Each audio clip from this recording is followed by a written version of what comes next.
mukuba stories ku TV paka bamugobye so kujeke enkofira bakola bulungi Tadius teri agobeza Tadius kuleka sagobeza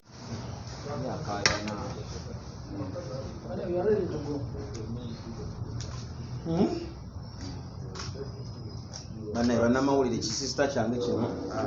wekiri ayagala okuwasa kenti badogamba enkoko mutuka kumpa zanyera tubagala nnyo mikwano gyaffe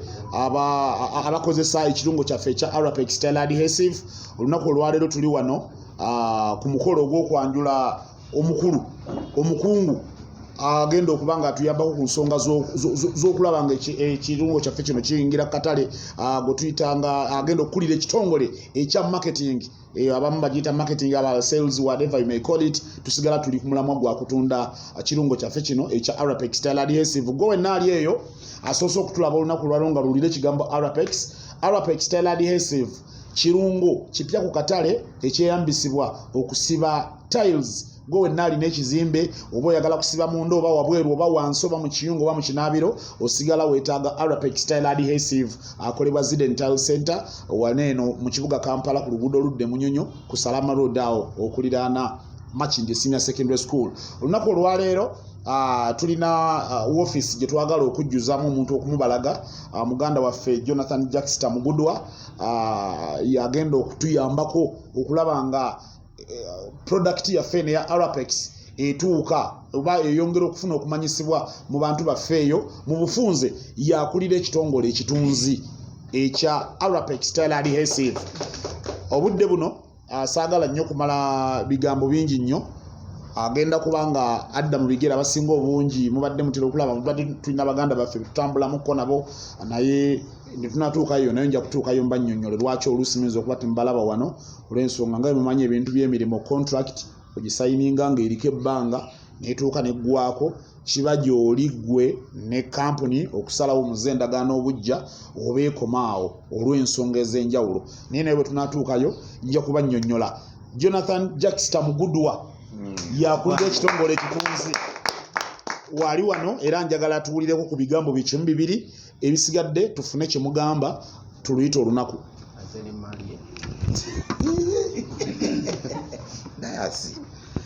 Kale neyanziza nnyo abanamawulire mwe bali kujja kweno unveil. Njaga okusookera ddala okwebaza abakulu bakama bange mu Arapex Style Adhesive mwe bali kunteekamu bwesigwa kubeera okukulira ekitunzi department ya kitunzi mu Arapex Style Adhesive. Ekisooka ekindeetedde okuba nti nsima omulimu guno by the virtue of my work ndowooza bino ebintu bye tukola kutunda we market brands, so nzikiriza nti tugenda kukikolera ddala era Arapex tugenda giteekako ku mutindo ogw'enjawulo ensi ejja kwongera ogitegeera. Nesiimye okuba nti ngenda kutuula ne Bazizi Azion ambassador abasoga bamweta adinoonya mbazira tone mazima spokesperson w'ekitongole kino n'ebibebyo ebinyirira ndabya olaika naye nga neyanziza nnyo bambi. So Arapex Style Adhesive tujja mu katale wemutusanga eyo bambi mutuwagire. Tugenda kutunda product eno ekisooka ekuwa obuvumu ogiranga product eri ku mutindo with samples nakusisaako sample yayo and it is marketable toyina bwogituusaako n'atagisiima. So I felt bwoba marketing ekintu ekituufu I'm sure tusobola oku achievinga. Neyanziza nnyo neyanzeege so ku nsonga eyo yennyini nja kwanirizaayo ebibuuzo kimu bibiri naye nga tulina abaganda baffe abalala betukola nabo mu nteekateeka eno mu kampuni ya Arapex. Okutuukira ddala nze amannya gange nze Mbazira Tony mu kitongole kino nze mwogezi yensonga lwaki mwenna bali wano musirise nga nze ndi mu kwogera oyogedde ensonga oyogedde Oluganda. Omukyalo ono atuyambako naye mu kitongole ekinoonya obutale ye mukyala Flavia Namutebi. Omukyalo oli gwe mulengera wali ajetsafe na wali awo mwannyina wa Azizi era njagala nkoko. So that is Manager Julius wali awo mukama waffe naye ensonga azitanya bulungi bwenjo okubategeeza akasaawa eno nja kwanirizayo ebibuuzo bibireme kusukka bisatu olwakadde Azizi anyway kale twali tamu Dobozi Azizi Azioni Aziwenja Aziga ambassador wa Arapex Style Adhesive mbaniriza nnyo kubanga musobodde okujja ku luno lunaku lwetuzza okwanveiringa muganda waffe Jonathan Mugodwa abasinga obungi gwe bayita Jaxta. Tugenda kubanga tumbanjirira olwaleero okubeera nga ye marketing manager waffe owa Arapex Style Adhesive. Engeri gye sigenda kwogera nnyo bigambo bingi nnyo kubaseka mwawaali ebyange bitono nnyo naye ng'omulimu tugutambuza abatala bakutegeera Arapex kyeki. Arapex ya adhesive asiba tiles nezinywera oba cement asiba tiles nezinywera bw'oyagala okugigattula oyonoona nyonoone kuba tosobola kujjaawula nayo. Mbaniriza nnyo mwe bali kubeerawo ebyo oba oluvannyuma lw'ebbanga nti ate takyakola bannamawulire muwagalire kigenze bulungi kiki ekyagobezza Tadius kiki ekyamugobezza neyanziza nnyo ekibuuzo ekyo ekirungi nze sekamwaze nina okubabuulira ebintu bino. Tadius Katumba tagobwangako era tannagobwa era by the way Arapex tegoba bantu. Tadius Katumba ng'era ofiisi zonna endala yasayininga endagaano ye ne Arapex Style Adhesive. Endagaano ye neetuuka we yakomye kosa endagaano bweggwako kibeera eri company oba naawe nnyini endagaano omukozi okurenewinga contract eyo naye twatuuse mu mbeera ng'obudde mwami Tadius Katumba mumanyi emirimu gye abeera busy alina emirimu gye jjukira n'endongo baagitadde ng'omukyala bwe yayimba ennaku ezo kakati wakati mu kuba nti baagitadde ne kibeera ng'oluusi emirimu gy'eno obudde obumu bujja kumwetaagisa ate nga tali in position to execute. So endagaano n'atagizza bujja naye nga munnaffe nnyina tumwagala nnyo era ali supportive nnyo naffe tuli supportive nnyo gy'ali era tujja kusigala tuli supportive nnyo gy'ali. tubale tumusuubira okujja okuhandinga over office agikwasa omukulu omupya naye temumuyise namuyita ono yamuseketeredde obudde engeri gye nkunnyonnyodde nti is a busy man ate mu budde buno bizinesi ye gy'akoleramu emirimu gye eri open akola adde eno n'eri emirimu gye omumanyi musajja wa radio musajja wa bivvulu enganze ekyo kituufu kati ebinyaanya ebyange bibeera byeri bya kiro nnyo naye ate ye oluusi ye mutegesi ate nze siri mutegesi. So Tadius Katumba talina tabbu yonna na Arapex naffe tetumulinaako tabbu era muganda waffe osobola okutusanga ekyanga tuli ffenna naye nga tuvimbamu awo ku street. So in all of the people biki ebimulemye era biki byabagasse ani talina bimulemye ate kikyabagasse kyatugasseeko of course atugasseeko kubanga ffe abasinga mu ffe yatusookawo kitegeeza omuntu aba akusoose mu kifo bw'okisangawo ekiri abeera abadde mukozi gwe okutuuka okujja okisangawo. So is it a coincidence nti okubeera nti mukyala we yakamala omukyala namule mumugoba kakati ekizibu kiri nti ekibuuzo ekyo nyinza obutaba na ansa yaakyo kubanga ffe tubadde tudiringa na Tadius Katumba sina mukyala we era ekyo tukiwuliridde wano abadde asaavinga bulungi emirimu gye era mu byenjogedde temubaddemu nti abadde tasaavinga bulungi abadde servant mulungi nnyo emirimu gye abadde agikola by the way yensonga lwaki ffe naffe twatuuka ne tugisangawo nti abadde atambuzza bulungi omusalaba gwe agwetisse bulungi naye nga bw'omanyi nti buli ekiba n'entandikwa kiba n'enkomerero kubanga tuwulidde tulabako n'abatendesi b'omupiira olina asayininga endagaano ye weetuukira neggwako kiba eri gy'ali okugizza obujja kuba okusalawo naga akantambule ngenda tubali twagala ono lwaki waseketeredde munno ogolanga omugobesa omukuba stories ku TV paka bwe bamugobye so kujeko enkofiira bakolabe bulungi teri yagobeza Tadius sagobeza Tadius kyoyagala owulira omusajja yasavinze ng'omukulu bwagambye and the contract ended and I think the competence gyenina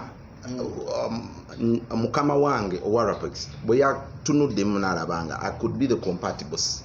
substitute for him naye nga compatible byakola nsobola bikola naye nga bambi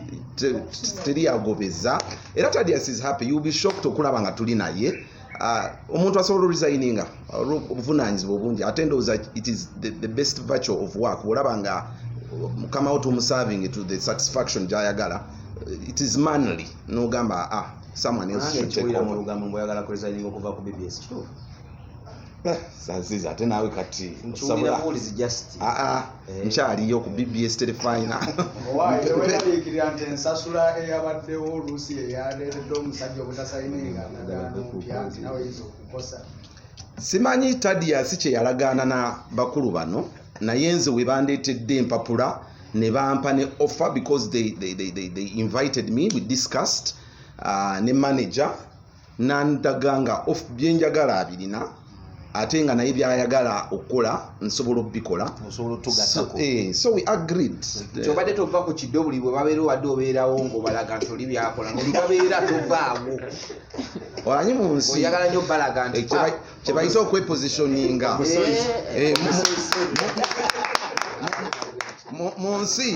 mu nsi ekitugattako waliwo kye bayita social capital obeera otya ne kamala byonna nga mukwano gwo n'otafunamu mukwano gwe obeera otya n'azizi nga kyaliiwo n'otafunamu mu kubeera kyaliiwe so those are some of the opportunities kisoboka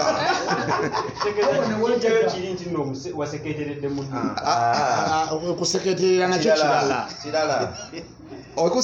omusajja oyo era omanyi wekibanga ddala twamuseketere birivaayo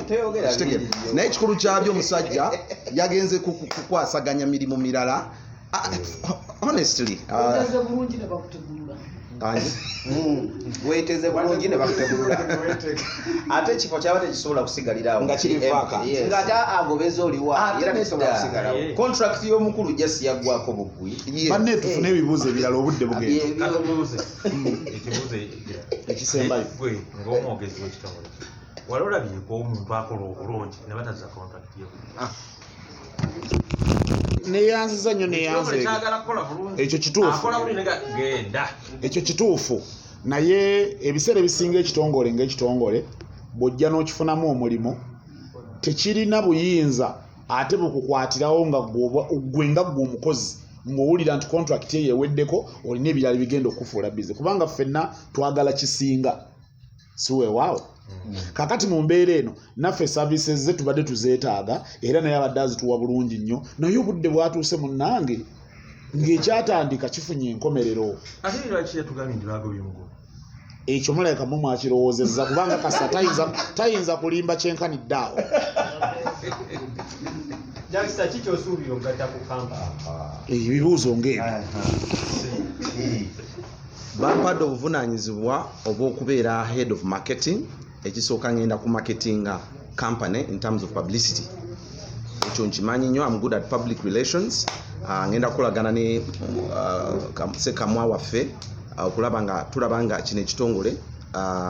kifuuka ensonga the name Arapex is going to be a household name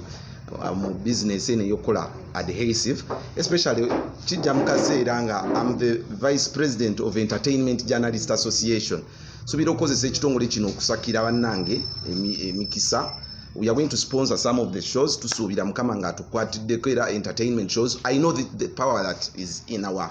platforms so amaanyi genzija nago gano gagenda gattako these opportunity tugenda ze exploitinga then ekyokubiri sales ndi kitunzi mulungi nnyo I'm going to multiply the sales of Arapex style adhesive hardware as I'm coming there I'm going to talk to you I'm going to sell the brand yeah of course I also come as a brand myaka 10 gye mbadde mu media ninamu abatonotono benzize enzimba social capital gye nsuubira nti ngenda gigattako ku company naye esobola okubanga clientele yayo etandikira ku bawagizi bange abanjagala nga Jaxta ndowooza byebyo neera